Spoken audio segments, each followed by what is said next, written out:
What is up, y'all? Ashton with 13 here with another roster update predictions video. This time we're talking about the upcoming roster update that's coming out in 6 days on July 19th. If you missed my last roster update prediction on June 28th, we hit 8 of our 9 players, made a lot of stubs on guys like Paul Skenes, Stephen Kwan, Royce Lewis, you know it. We're doing a pretty good job this year about nailing all our predictions. I think I've missed a total of 3 guys, I think, maybe 4 guys in 4 roster updates total. But anyways, if you guys enjoy, make sure you like, subscribe. I'm going to keep making the roster update predictions video, even though I don't really play Diamond Dynasty anymore. I think once Season 2, I started playing Season 2 a little bit, but I kind of got bored of it. And, you know, even with the All-Star program that just dropped, I'm still not too interested. Got college football coming out next week, which I'm really excited for. So primarily going to focus on that. I've also been having fun playing some other games like Elden Ring. But anyway, like I said, we're going to jump right into the roster update predictions. If you enjoy, make sure you like, subscribe. Let's jump right into it. Now, my first player is kind of a weird one. We talked about him last week, and because of the reasons, I shouldn't say last week, I should say the last roster update. Because of those reasons we discussed in the last roster update, it's going to be the same exact reason why I'm going to tell you to buy him in this one. So last roster update, Paul Skenes went from a 78 to an 83 overall. He was going for like 1,500 stubs, and I told you, you need to buy him because his price is just going to keep going up, keep going up. And that's the same exact situation we're dealing with here. Right now, Paul Skenes is going for 3,000 stubs, which is basically an 85 overall quick sell. But once again, I think he's going to go higher than that 85 overall quick sell. I do think he's going to become like an 86 or an 87 overall in this update. And then maybe that next update, he gets a few more starts and he looks really, really good. I could see Paul Skenes potentially being an 88 to a 90 overall if you're willing to stick with it that long. We're talking about more than likely the rookie of the year. And we're talking about somebody that's right now, if the season ended, he's probably a top 3 Cy Young candidate. If he gets a full second half of starts, he's somebody that can, win the Cy Young. We're talking about what I believe is probably a top 5, top 3 pitcher in all of baseball right now. And he's somebody that just got called up 2 months ago. So go ahead and buy Paul Skenes. You won't regret it. He's guaranteed to go diamond this next roster update. And plus, he's exciting.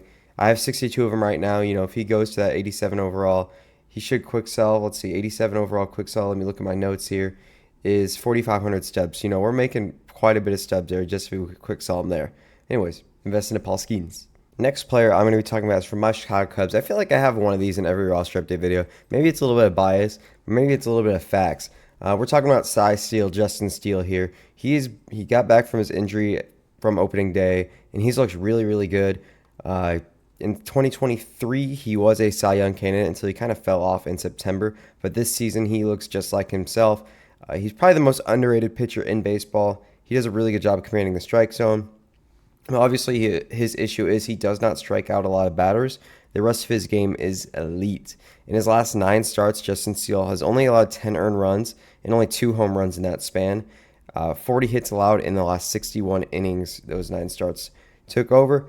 So, right now, if you're looking at those statistics alone based off his 9 starts, the hits per 9 can go up, the home run per 9 can go up, probably the pitching clutch can go up. He's not allowing a lot of earned runs.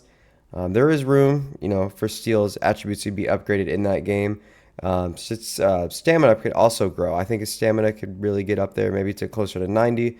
He just pitched a complete game. I want to say it was against, no, actually, I don't even remember who it was against. Maybe it was against the Angels he threw a complete game. And then he just pitched 7 shutout innings against the Baltimore Orioles. He did it fairly easily too. He's been really efficient lately. Go ahead and buy Justin Steele. I think he does become an 82 or an 83 overall in this update. I don't think he's on Diamond Watch quite yet, but if he comes out of the All-Star break really dominant, you could potentially see him being the first Diamond Live Series pitcher for the Chicago Cubs.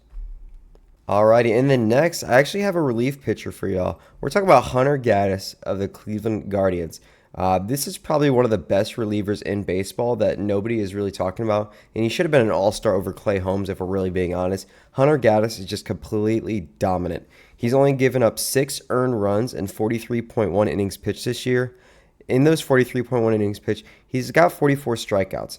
So, his K numbers aren't amazing, but they should be higher than what the 62 K per 9 attribute suggests.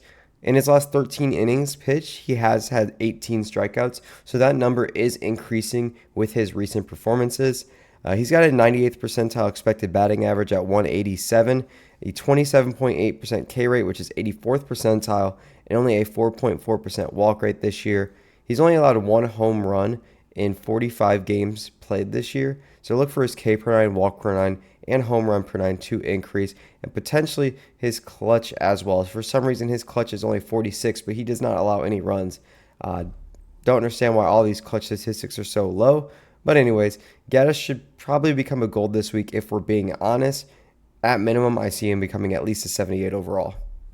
We are heading back to Pittsburgh for my fourth player for this week's roster update, and we're getting rowdy here. We are talking about Rowdy Tellez of the Pittsburgh Pirates. He's only going for 7 subs right now, which is the main reason why I want you to buy him.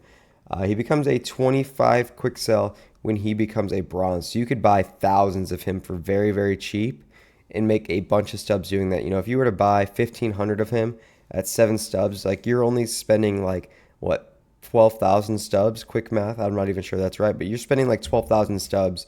And if he goes for 25, quick sell, you're tripling your amount of stubs you make right off that. Since June 1st, Rowdy Tellez has got 104 plate appearances, and he's got a 351 batting average, a 394 OBP, and a 629 slug, giving him a 1023 OPS. Rowdy Tellez isn't a fantastic player by any means, not even a great player, but he's a really, really hot player and one that should get a bump to bronze. Rowdy Tellez is a bronze level player. He's definitely not a common level player. He's been a really, really good bat for the Pittsburgh Pirates lineup. Look for basically all his hitting statistics to get an increase, especially his contact in power versus right-handed pitching, as well as his vision and possibly his discipline and clutch. All right, next we're heading to Arizona. We're talking about the Diamondbacks, and we're talking about one of their best relievers, if not their best reliever, that we find all the way down in bronze, Kevin Ginkel. He's a 72 overall, going for 25 quick sell value, and he's only selling for 28 stubs. So basically quick sell value. So you go ahead and get in on Kevin Ginkel. He's a risk-free investment. Since the calendar turned to June, he has been one of the best relievers in baseball. In 19 innings pitched, Ginkel has only allowed 12 hits, 1 earned run, 2 walks, and 20 strikeouts.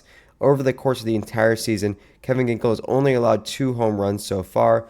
Paul Sewald is struggling for the Diamondbacks right now as a closer, so Ginkel could possibly slide in as a closer, get a little bit of an overall ratings increase by switching to a closer. With the statistics he currently has, Ginkel should get an increase to his clutch, should get an increase to his K per 9, should get an increase to his hits per 9, and should get an increase to his walks per 9. Like I said, he's only got 2 walks in his last 19 innings pitched, so he does a really good job at keeping base runners off the bases. Kevin Ginkel definitely deserves to be a silver player in next week's update.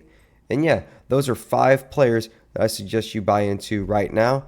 If you guys enjoyed the video, make sure you like, subscribe, follow, or subscribe if you want to see some MLB The Show Cubs content. We're going to put out some college football content, maybe some Dynasty, maybe some Road to Glory. And I also have been playing a lot of Black Ops Zombies, been playing a lot of Elden Ring lately, so if you guys want to see some content like that, let me know. And of course, I'm going to keep the roster update videos coming. Like I said, thank you for watching. Peace.